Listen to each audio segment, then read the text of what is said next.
The Morgan family reunion is this Friday. Don't show up. You're out of the will. The word sat on my phone screen like a slap. No emojis, no softeners, just the cold, perfect punctuation of finality. For a moment, I stared at them without blinking, feeling neither surprise nor pain, just the clarity of confirmation. I placed the phone down slowly on my desk. Polished mahogany, centered in the office I had built from nothing. The sun outside was dying in gold, casting streaks of amber across the skyline of Seattle. From the 43rd floor, the city looked tame, quiet, like something I had tamed. I leaned back in my chair, leather creaking softly beneath me. So this was it. The final cut. The last thread in a bloodline that had already unraveled long before this message. I didn't need to reread the sender. I recognized Blake's passive-aggressive arrogance from miles away. He'd always believed he was the chosen one, the heir, the Morgan who mattered. My fingers slid across the glass of my phone, opening the family group chat. I scrolled past blurry photos of champagne toasts, faux humble brags about Blake's promotion at the firm, and an especially nauseating shot of Aunt Diane holding court at her country club's Thanksgiving brunch. Claire's message popped up next, sent privately. "You saw it?" I typed back. "Yep." She replied with just one word. "Breathe." I closed my eyes. I had learned long ago how to breathe through these moments, when I was 17 and turned away at the door of Diane's estate for wearing Payless flats to Blake's engagement party. When I sat alone in the motel laundry room while the rest of the family sipped imported rosé. When Dad told me, flatly, "If you leave med school, don't expect to come back."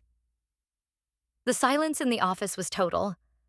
Only the low hum of the building systems, the quiet confidence of a place built for people who made decisions that mattered. I rose, crossed the room to the glass wall, and looked out. Below, the granite and steel facade of Morgan Heights Tower reflected the fading light. They had no idea. No one in that chat thread had any idea. They didn't know I'd bought the building they had called a disgrace and dumped during the 2020 financial cleanup. That I'd poured everything into turning it into a monument not to them, but to survival, to grit. They didn't know the reunion they were so excited about was being held under my name.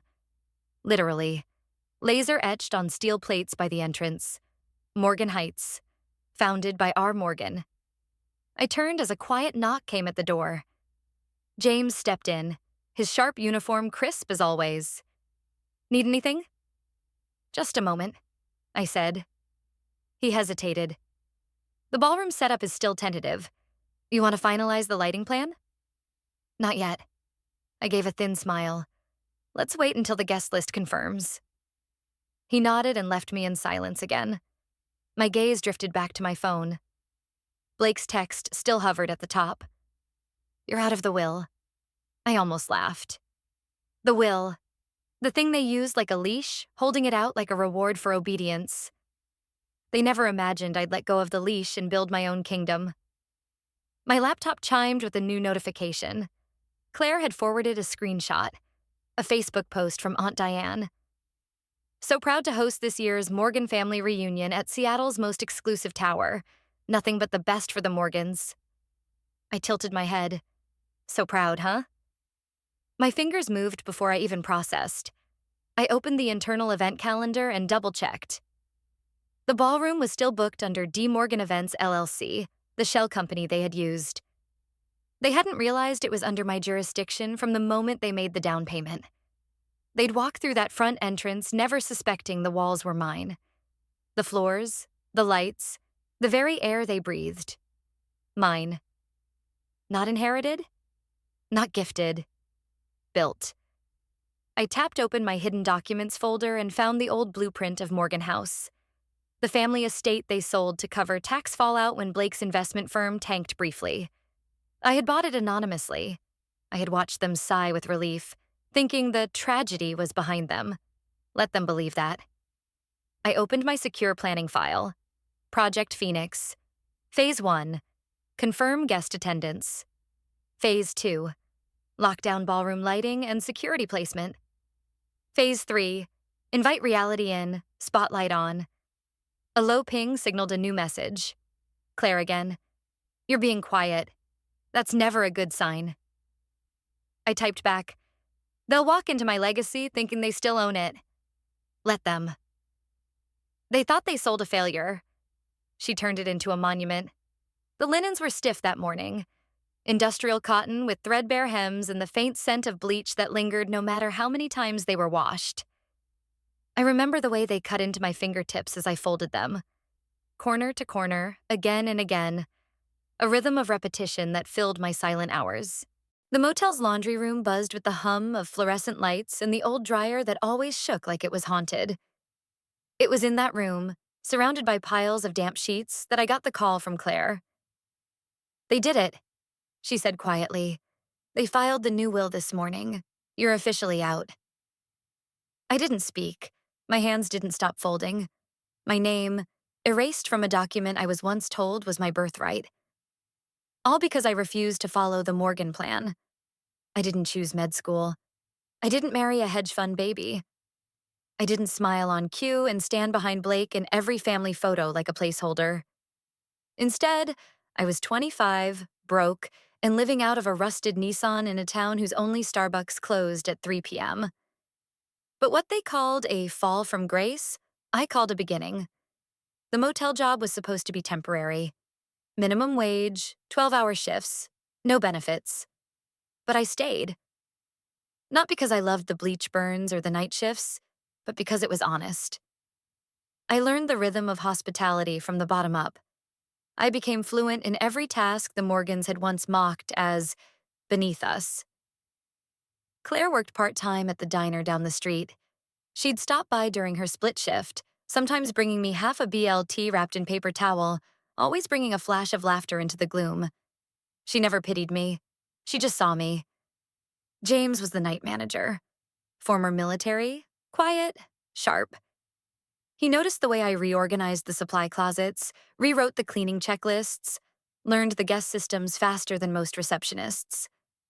One night, after my double shift, he handed me a worn-out binder. You think too big for this place, he said. The binder was a crash course in hospitality operations. Budgeting, staffing, procurement. I stayed up nights studying. I practiced spreadsheets on the motel's ancient office desktop until sunrise. 2 years later, I walked into the local credit union with an SBA loan application and a business plan that made the manager raise her eyebrows. She wore a scarf printed with sunflowers and kept calling me Hon, in a tone that walked the line between condescension and disbelief. You're 27? She asked. I nodded. And I've already managed more guest complaints and linen inventories than half the chain managers in this county. She laughed, but she signed. My first purchase wasn't glamorous. A creaky 5-room inn in Savannah that had mold behind the lobby wallpaper and Yelp reviews that made people wince. I named it the Peachtree Revival, and I poured my bones into it. I cleaned rooms, managed check-ins, cooked breakfast when staff called out. And I reinvested every cent back into the business. After 18 months, we were booked out 4 months in advance, and TripAdvisor called us a miracle rebirth of Southern charm. With that review, my phone started ringing. By 2021, I had 2 boutique properties. Quiet successes, no billboards, no hype, just perfection in every detail. And then I saw the listing. Morgan House, the estate, the crown jewel of the family, once home to holiday gatherings, garden parties, and whispery inheritance promises. The same house they sold in disgrace when Blake's firm collapsed in 2020. Listed under a generic holding company. No name attached. Just an address that pierced me like a memory. I didn't hesitate. I used a different LLC, closed the deal in cash within 30 days, and no one knew. Not Claire. Not James. Certainly not the Morgans. I walked through it the night I got the keys. Dust clung to the chandeliers I used to polish with a trembling cloth. The grand hall echoed with every footstep like it still remembered me. I didn't tear it down. I transformed it. Walls were gutted, spaces reimagined, old glamour replaced with sleek elegance. I gave it a new name, Morgan Heights, not for the family, For the climb. My climb. 2 years later, I stood alone in the ballroom as electricians tested the new lighting system. The chandelier glowed crystal white, no longer dusty, no longer forgotten. The fireplace beneath bore the embossed metalwork logo. Morgan Heights, no crest. No initials. Just strength. James walked in behind me. Full circuit checks done. You want to see the security system? Later, I said. My voice echoed in the emptiness. I just wanted to stand here for a second. He nodded and left me alone. This room used to feel too big for me. Now it felt tailored. Claire met me that evening with takeout and a quiet smile. She ran her hand along the new marble counter in the catering space and whistled. You did it, she whispered. Not yet, I said, but soon. That night, as I passed the framed blueprint of the original Morgan house, now hanging in the penthouse hallway, I smiled at the small red stamp in the corner. The stamp that bore my holding company's name. The only signature that mattered now. My phone buzzed. Aunt Diane had just posted a group photo with Blake and my parents, captioned, "Can't wait to host the reunion at the prestigious Morgan Heights. Class matters." Claire replied in a private message to me. Oh, the irony. Let them walk in. Let them toast. Then let the truth knock them flat. The wind outside hissed between the towers like it knew what was coming. I stood in the boardroom, arms folded, watching the forecast roll across the wall-mounted display. Clear skies for Friday, perfect for optics. No storm but mine. Claire sat across the table, 3 laptops open, each running a different window. Guest lists, archived family messages, security camera feeds. She sipped cold brew like it was fuel, her glasses sliding to the tip of her nose. You're quiet, she said without looking up. Always makes me nervous. I glanced at her, then out the window. Do you remember what Dad said the day I withdrew from med school? Claire paused. Which part? The part where he called you a disgrace, or the part where he said you were no longer his daughter? I smiled. Both, I guess. She leaned back. I remember you didn't flinch, just picked up your bag and walked out. I flinched later, I said, but not anymore. James entered the boardroom with his usual efficient steps, tablet in hand. Ballroom is secured, he reported. No catering, no decorations, 1 chair, spotlight dead center, motion-triggered lighting on the walkway. Perfect, I said.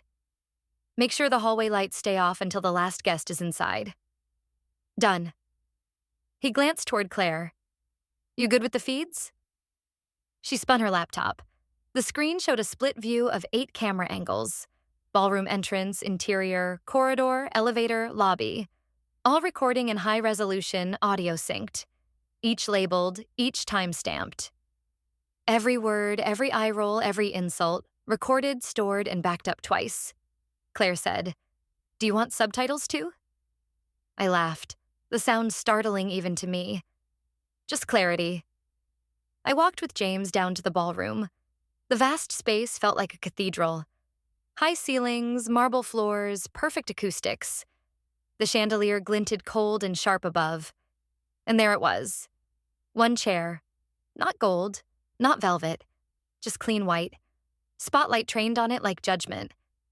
I moved to the center, dragging a wheeled cart behind me. On it sat a single black frame. Inside the original copy of the Morgan family will. The one where my name had once appeared. Before it was erased in ink.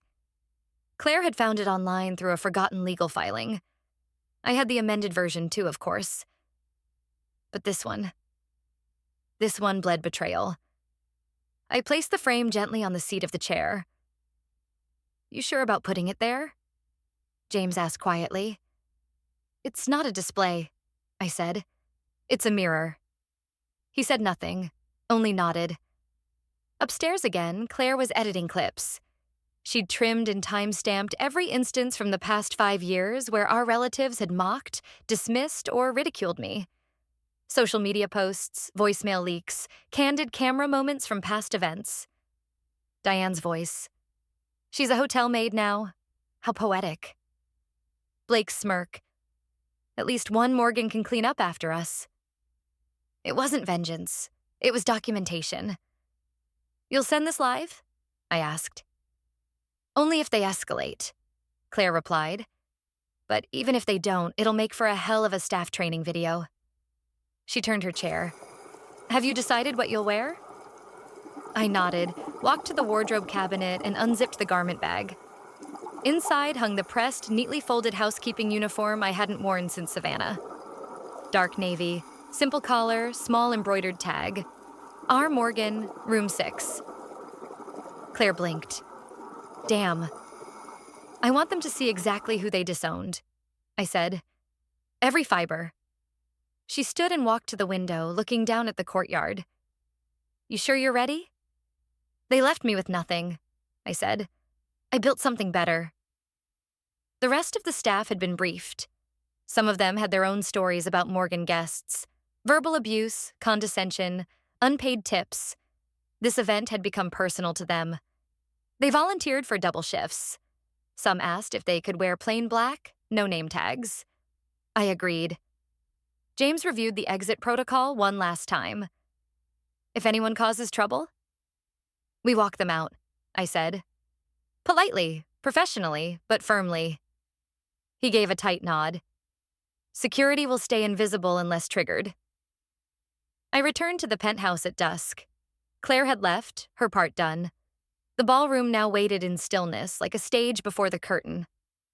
I sat at my desk, adjusted the framed blueprint of the original Morgan house, and opened the group chat. My hands didn't shake. I typed, "Hope the reunion goes beautifully. The service at Morgan Heights is unforgettable." I hit send. Seconds later, James's voice crackled over the intercom. The Morgans are arriving at the gate. They walked in like royalty, but this time the throne belongs to someone else. The lobby doors whispered open as the Morgans spilled in. Heels clacking, jackets shrugged off, voices high with curated cheer. From the control room, I watched them gather beneath the arched ceiling of Morgan Heights, the place they thought they had chosen. Claire adjusted the camera angles beside me, her mouth set in a thin, unreadable line. Diane was first to breach the silence of the lobby. No valet? She snapped, glancing around like something had personally offended her. Blake followed close behind, tapping out messages on his phone without looking up. They better not be late with the champagne, he muttered. Charles and Marilyn drifted in quietly, arm in arm, pretending not to notice that no one was there to greet them with the standard warm towels or welcome cocktails. I leaned slightly toward the mic. Hold all service cues. Claire nodded. Muted ambiance, low lights, ballroom unlocked but no staff presence. Aunt Diane led the charge through the corridor, her stilettos striking the marble like punctuation. She paused at the ballroom's threshold, expecting grandeur. What she found was a dim, cavernous space. The ceilings high, the silence deeper. A single white chair sat beneath a clean, unforgiving spotlight in the center. No music, no decor. No place settings or buffet lines. No projections or family slideshow. Just silence. What is this? She demanded, turning sharply to no one in particular. Is this some kind of minimalist theme? Blake snorted. Did they forget we were coming? A young staff member in black passed by silently. Blake grabbed his arm. Where's the manager? He asked, impatient. This is completely unacceptable. The boy, Eli, one of our interns, answered calmly, just as rehearsed. The owner will be with you shortly, sir. Diane looked like she'd swallowed a lemon. We have VIPs arriving. This is not the standard we were promised. I'd like to speak to someone in charge. I spoke into the earpiece. Cue the spotlight. Claire hit the control pad. The room stayed dark, except for that one chair, now fully illuminated, and the frame resting on its seat. Blake approached it with a scowl. Is that a picture? No, Diane said, narrowing her eyes. It's a document. She moved in closer and froze. I knew the exact moment her eyes found the signature.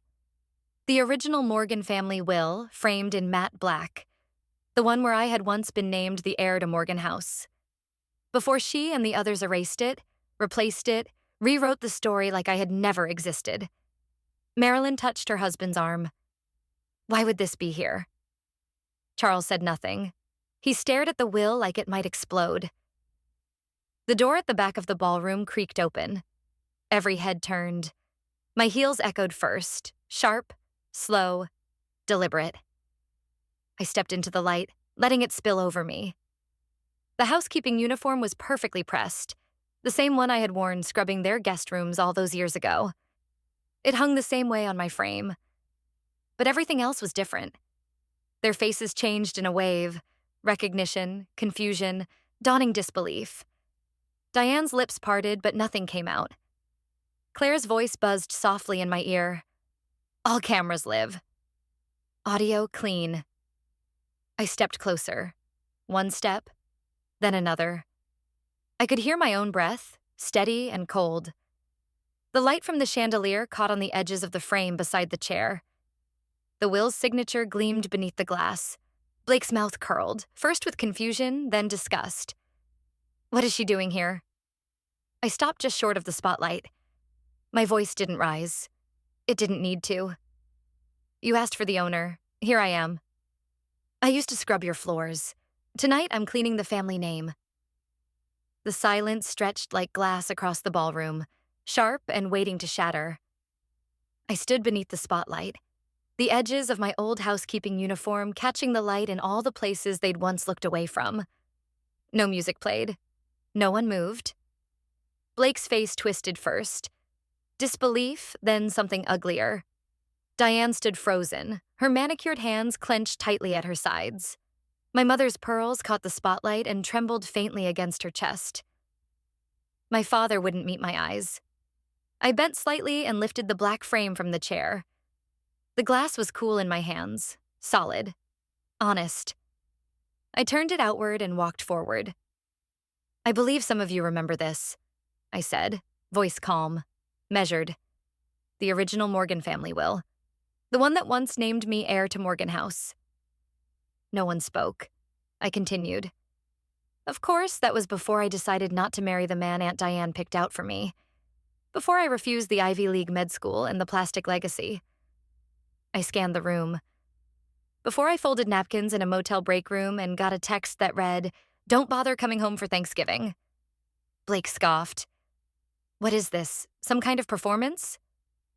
"It's a presentation," I said flatly. I stepped onto the platform they'd meant for a stage. In 2020, Morgan House was quietly sold off through a shell trust to cover the family's financial setbacks. No one expected it to return to the family. I raised the frame. It didn't. I bought it, personally, under a different name.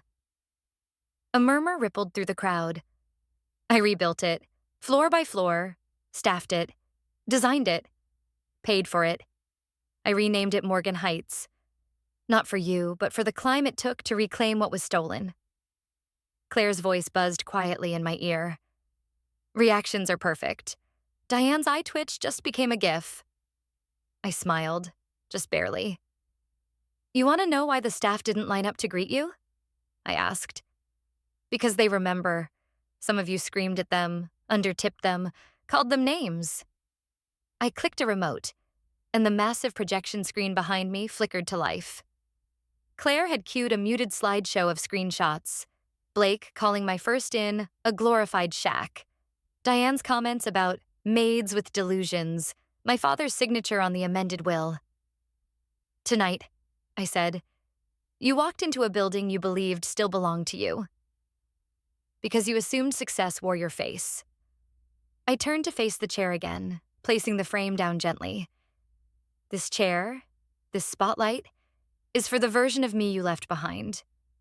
She didn't disappear. She built an empire in the dark." I reached into the pocket of my uniform and pulled out a folder. Inside were guest receipts, booking statements, credit card charges, all signed under aliases, never once connected to me. Proof they were here by ignorance, not invitation. "You were welcomed not because you're special, but because you didn't know you'd already been humbled. My voice didn't rise. It didn't need to. To the staff, I said, glancing toward the back of the room where a few in black stood quietly. Thank you. For every floor scrubbed, every insult endured, every moment you held your head up when others tried to press you down. I looked to Diane, whose mouth hung open. To Aunt Diane, thank you for teaching me what false loyalty looks like. To my parents, for your silence, thank you. It echoed so loudly I finally listened to myself. And to Blake. You were right. I did become a maid, and I cleaned house. The room was so still I could hear someone swallow. I took one final breath. The reunion is canceled, not because you're unwelcome, but because this building has standards, and you no longer meet them. James stepped forward from the shadows, his posture calm, professional. I nodded once, then turned slightly and said without blinking, escort them out, and send them the invoice. Full charges apply. They erased me from the will, so I built the estate. Sunlight poured through the penthouse windows, cutting long amber lines across the polished floor. The city below shimmered like it knew something had shifted. Something quiet, but irreversible. I sat at my desk, the headlines spread before me like petals. From maid to magnate, the woman who bought her legacy. She was cut from the will, now she owns the building. Morgan family reunion ends in silence and a lesson in power. Claire stood near the coffee machine, barefoot, wrapped in my extra sweater, holding a mug with both hands like it anchored her to the moment. They're calling you the anti-heiress, she said, scrolling through her phone. It's trending. I raised an eyebrow. Also, 8 interview requests. New York Times, Forbes, a podcast about female CEOs and vengeance. She grinned, which honestly sounds like your brand. I let out a quiet laugh and pushed the papers aside. Decline most, maybe one, if they ask about the staff.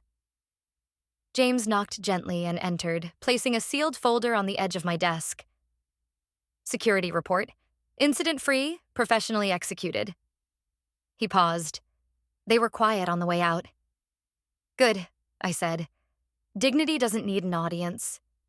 He gave me a respectful nod and turned to leave. Just as he reached the door, he stopped. You did it, you know, he said without turning around. You changed the story. When he was gone, I reached for a small white envelope lying beside the security folder. No name on the front. No return address. But the handwriting was unmistakable. My father's. I held it in my hand for a long moment. Claire watched, quiet. You gonna open it? She asked gently. I turned the envelope over, still sealed. No, I said. Closure isn't always conversation. Instead, I slid the envelope into a drawer beneath a stack of staff recognition forms. I had more important things to open. From a different folder, I pulled out a check and donation letter. The sum matched what the family had expected to be refunded for the canceled reunion. Instead, it would go to a new scholarship fund for women in hospitality who start from nothing and dare to build everything. Claire looked over my shoulder and smiled. That's the kind of headline I want to read. I stood, stretched, and walked to the far wall where the blueprint of Morgan House still hung. Beside it was a new plaque, freshly mounted. I ran my fingers over the engraving, still cool to the touch. I build foundations, not inherit titles. It was the final line in the letter I'd sent that morning to the Morgan family law firm. They had offered a partnership, of course, a public show of reconciliation, a seat at the table. I returned the envelope with a copy of my housekeeping uniform patch and a note. Thanks, but I own the building now. I rent the offices inside it. Later that morning, I took the elevator down alone. The ballroom was empty again, its vaulted ceiling echoing with soft morning light. No voices, no footsteps, just stillness, dignified and clean. I carried the old uniform in a shadow box, pressed preserved, framed in black wood. Beneath the spotlight, I hung it on the back wall. Above it, a brass plaque read, "For those who were told they didn't belong." I stepped back, taking in the quiet symmetry of it all. The space once filled with whispers and judgment now held a single, unspoken truth. I crossed to the light panel, flipped every switch until the room dimmed to its bones. And as I exited, I left just one beam shining, the light that fell on the empty chair. The ones who once silenced her now stood speechless beneath her name. What they tried to erase, she rebuilt, not for their approval, but to prove she never needed it. Justice, when rooted in quiet resilience, grows strong enough to break through even concrete legacies. Like a tide held back too long, it doesn't just arrive, it reshapes the shore. Sometimes reclaiming your place isn't about shouting louder. It's about building higher. Like, share and drop a comment if this story spoke to you. Type 1 if you've ever been underestimated but refused to stay silent.